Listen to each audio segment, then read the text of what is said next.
Hi ha una illeta a Mallorca que mostra perfectament el pas entre el món talaiòtic i el món fenici.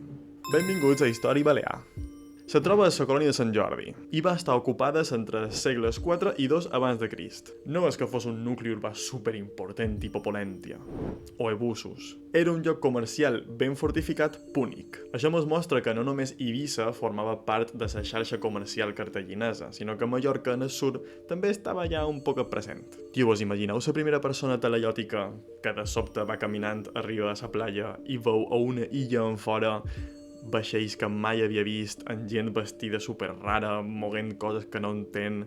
Devia ser molt loco aquell moment, I els fenicis no eren gens tontos. Segurament se van posar en aquest illot de naguardis perquè estaven protegits de sonats talaiòtics que potser són els que carregaven a tots. Després de que els romans conquerissin Mallorca, aquest illot va perdre la seva importància perquè la va agafar Polèntia, o Pollentia, no sé com ho deis vosaltres. Però bueno, coneixies aquest illot? L'has vist? Saps alguna història interessant? Pues llegesc. Au, una forta ferrada.